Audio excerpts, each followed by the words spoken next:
Amigos, es un gusto saludarlos en Guerreros de la Paz. Les saluda Didier Gómez Trujillo.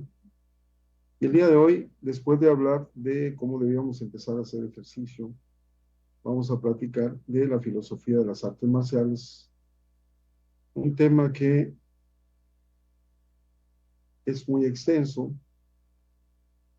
pero que es necesario porque las artes marciales aportan no solamente el ejercicio, la disciplina, la técnica, sino que además nos aportan todavía algunas otras cosas que dentro de la filosofía de las artes marciales podemos entender. Y entonces nos preguntaríamos, ¿para qué me sirve la filosofía de las artes marciales? Si es la filosofía de las artes marciales útil en un mundo en crisis, o si es útil la filosofía de las artes marciales en un mundo de consumo. Y esto de para qué me sirve la filosofía de las artes marciales, independientemente de que las artes marciales nos den mejor salud, mayor condición física, mayor capacidad de reacción, disciplina, la filosofía de las artes marciales debe servirnos también para algo. Y este para algo es que si hay un mundo de crisis, podría servirnos o no.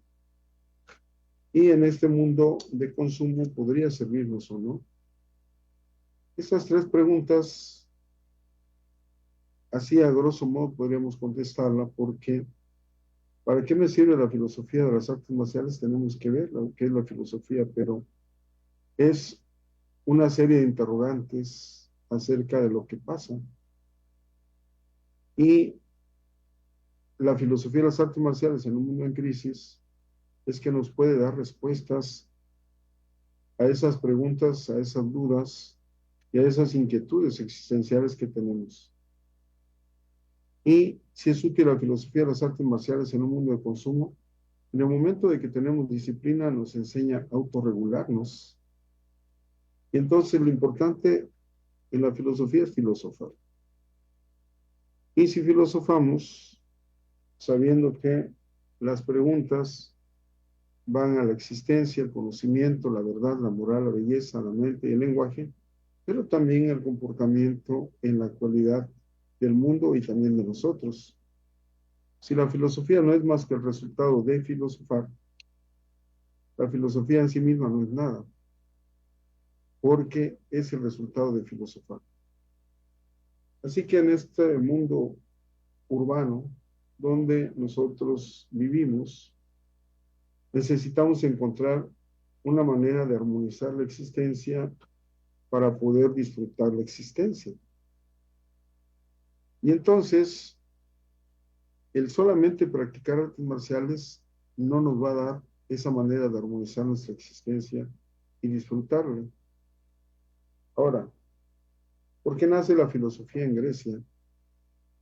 Y luego, ¿por qué, sabiendo cómo es la filosofía, podemos hablar de la filosofía de las artes marciales? Nace en Grecia porque no tenía un libro sagrado, no tenía una fuente de verdad absoluta, y entonces los griegos se van sobre un pensamiento libre y sin dogmas.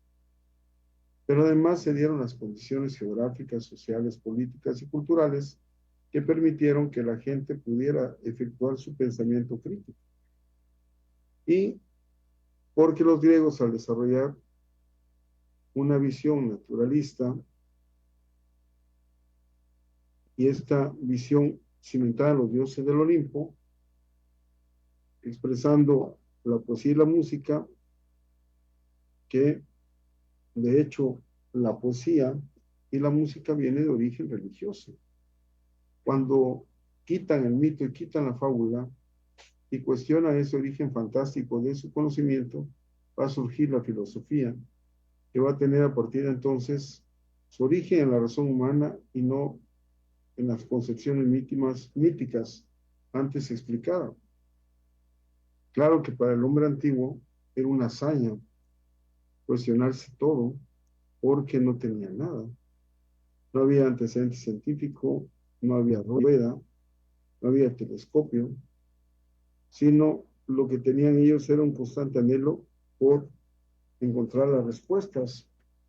Y por eso los primeros pensadores que se preguntaron, primero, ¿qué es el mundo? ¿Qué misterio entraña la inmensidad del universo? En la contemplación del mundo. Ahora, cuando estamos en las artes marciales haciendo meditación, quizás no nos preguntemos qué es el mundo, pero sí nos preguntamos cómo está el mundo. Y que nosotros debemos tener paz, tranquilidad, serenidad para poder convivir en este mundo que tiene varios misterios.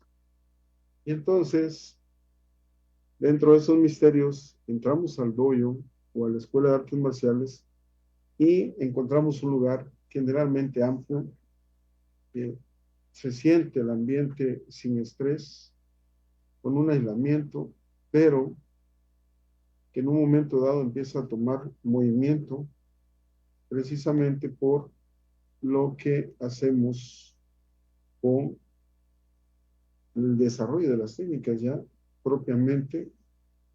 Y entonces vamos a tener esta ventaja. Ahora, ¿qué es lo que pasa? Que la contaminación, el estrés, el aislamiento, el vacío espiritual, el consumismo, la fatiga, estos males que están sobre nosotros, no son nuevos, pero en cierta forma nos están afectando. Y entonces el hombre sabio quería remodelar su hábitat. El hombre de las artes marciales no quiere remodelar la escuela. Lo que quiere es crecer de una forma espiritual que vaya compatible con el desarrollo de la técnica de las artes marciales. Y esto se puede lograr, sí, porque se va buscando romper esa armonía entre el medio interno y el medio externo y después rehacer esa armonía. Así que hay algunas disciplinas que, aun siendo muy antiguas, nos podrían dar alguna forma de pensamiento que todavía es aplicable para estas fechas. Ahora, ¿qué buscamos? La armonización del ser humano. Y esto en un conjunto de relaciones biológicas, sociales, psicológicas, emocionales y espirituales. No podemos nosotros buscar otra cosa. Y entonces, también en la filosofía de las artes marciales tenemos que buscar, uno, mi verdad, o la verdad del alumno, o la verdad del profesor, sobre el mundo. Cómo ve el practicante de las artes marciales el mundo. Y cómo ve al ser humano en la actualidad. Porque va a haber cambios entre un hombre de 30 años y un hombre de 50. O entre una mujer de 30 años y una mujer de 50 años. Y la verdad sobre Dios, que en las artes marciales le llamamos todopoderoso, un poder superior. Y ahí es donde entra este diagrama tan conocido, que es el yin y el yang, que viene del Tao, con esta forma de un círculo que tiene cortado el círculo, tiene un puntito blanco y un puntito negro.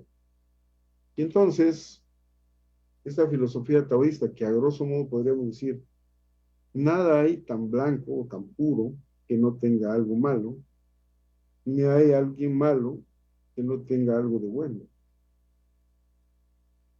Entonces, ¿qué es lo que busca la filosofía taoísta o esa filosofía del yin y el yang?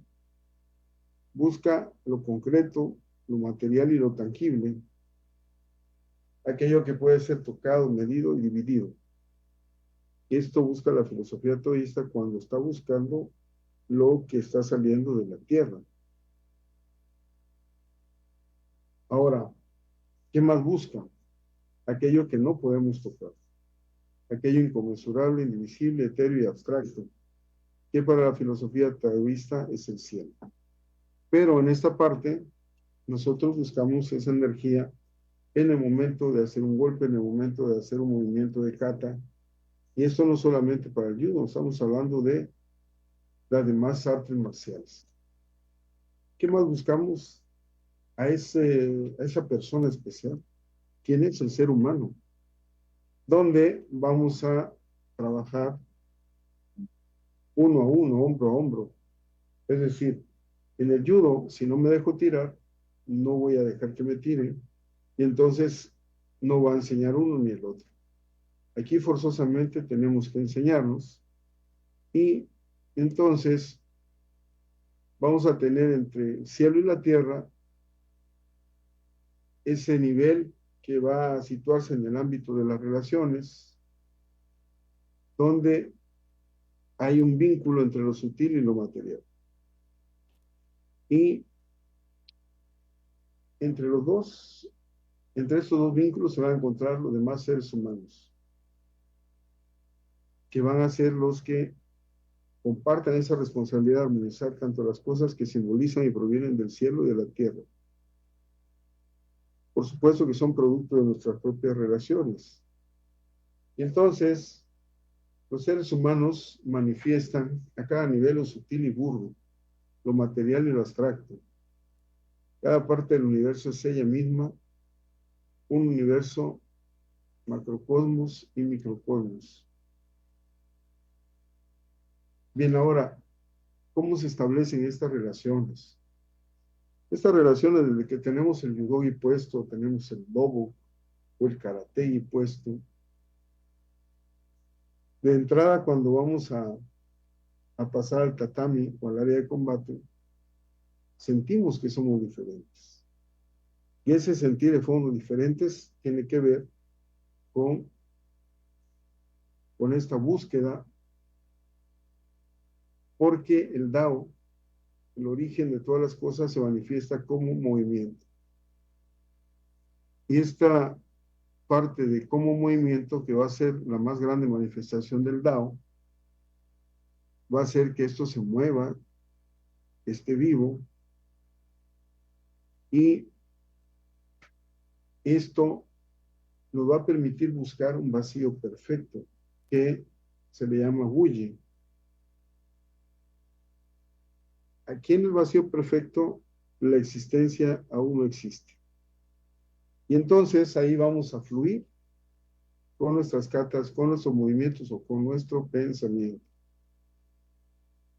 Porque en cuanto surge el movimiento, después de que está todo en reposo, todo lo demás se empieza a mover.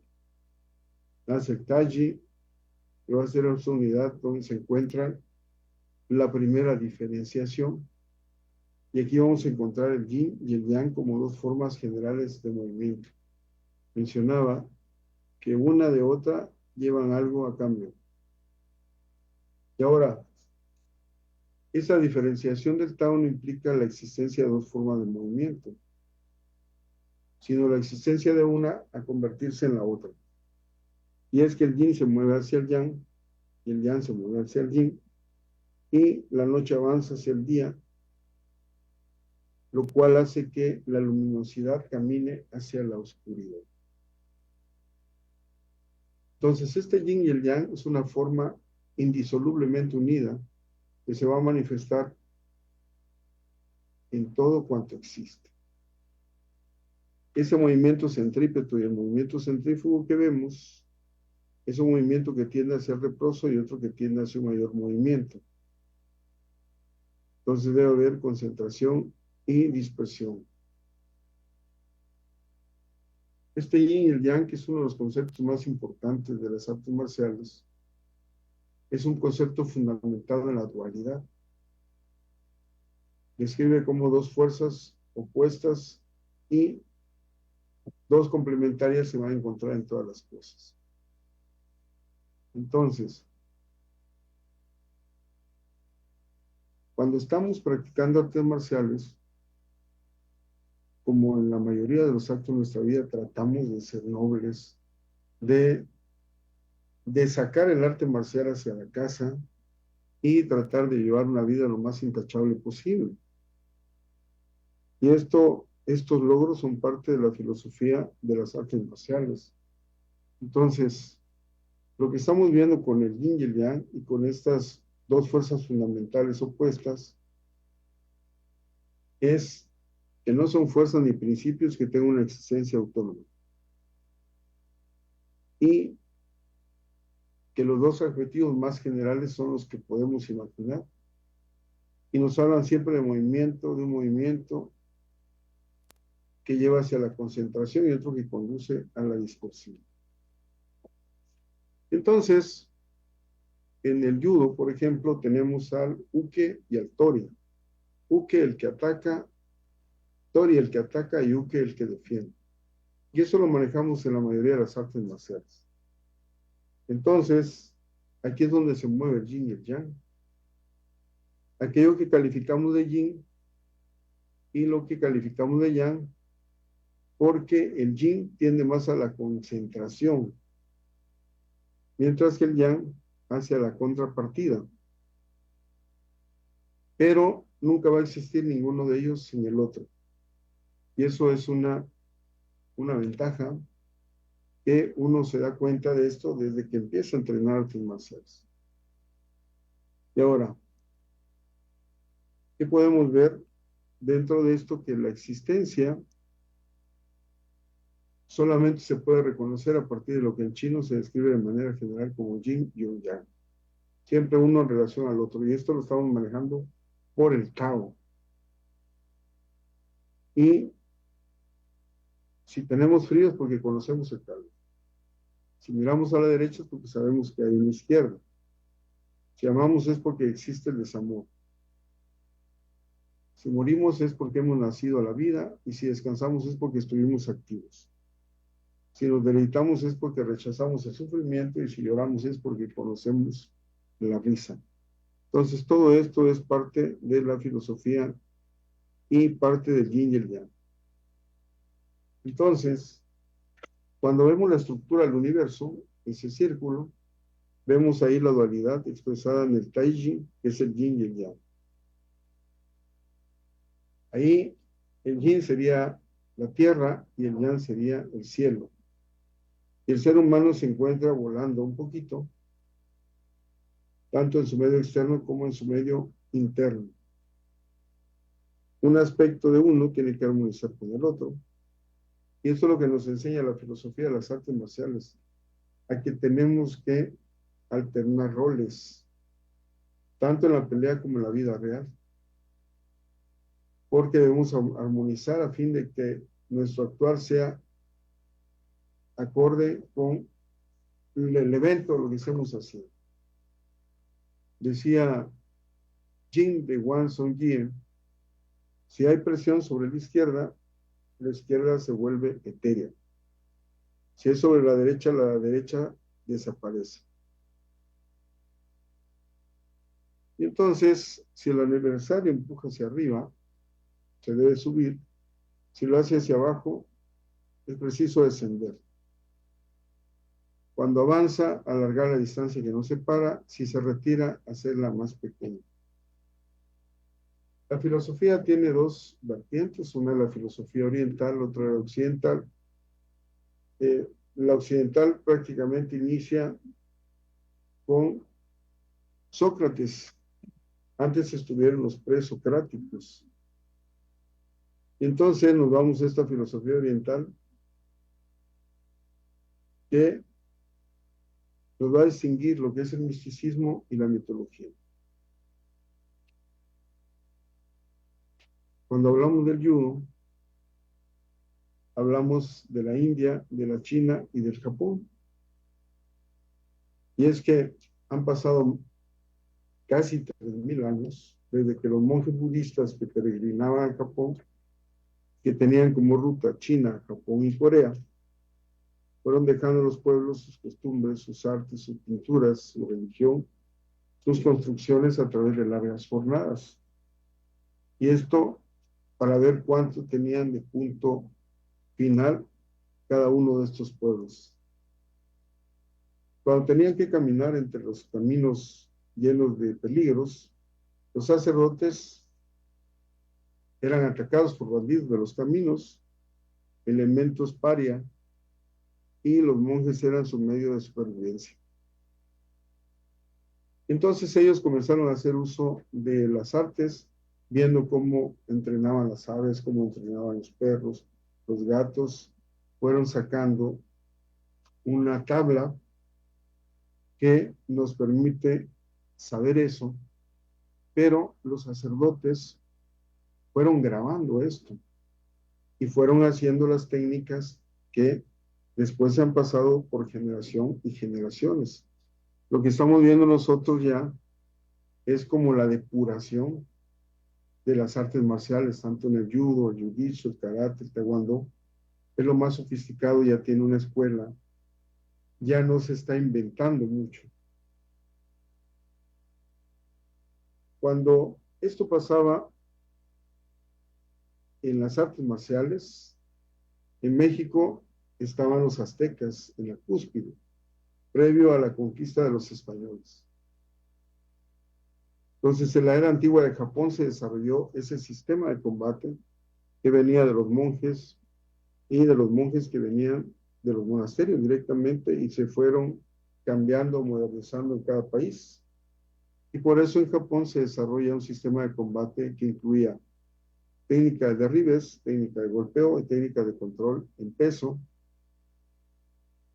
Y estas técnicas de control en el piso, que hace que sea muy completo porque peleamos arriba, luego derribamos y luego peleamos en el suelo. Iba a ser un sistema de combate que iba a incluir ya técnicas de derribes, técnicas de golpeos, técnica de control en piso, y nos permitiría enfrentarnos a adversarios, a varios adversarios y tener probabilidad de éxito. Eso sí, cuando esto se estaba llevando a cabo no había estabilidad social. Por eso, muchas de las gentes que estaban buscando trabajo se convirtieron en samurái y el estudio de las artes marciales fue necesario. Y esto fue lo que hizo que las artes marciales se desarrollaran como las conocemos en la actualidad. También ahí se aprendieron a usar las armas orientales porque se usaban utensilios para la agricultura. Entonces, el hacer una kata y utilizar tonfas, utilizar chacos, es algo normal para nosotros, pero toma su auge en Japón por los años de 1800. Y esto porque la familia imperial se divide en dos rangos.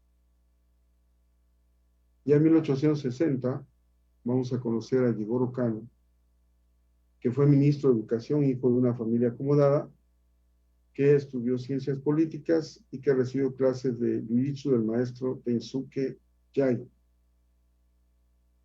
Y a él le va a tocar fundar el arte marcial en todo el mundo. Así que, amigas y amigos, estamos hablando de la filosofía de las artes marciales, lo que podemos esperar de ellas, para qué nos va a servir, cómo nos va a servir en un mundo de crisis y qué tanto ritmo y de tensión podemos hacer a todo este consumo de chatarra que tenemos en la actualidad. La filosofía nos sirve para que pensemos, una, qué es lo mejor para cada problema, cómo lo resolveríamos dentro de las artes marciales, y eso nos va a permitir que podamos salir adelante. Sobre todo, recuerden que como el programa, somos guerreros de la paz, guerreros, esos guerreros que nunca se rinden. Y, amigas y amigos, los invito a ver los noticieros en la mañana y la tarde. El próximo viernes los invito a ver Mundo de Letras y el día lunes Línea Médica.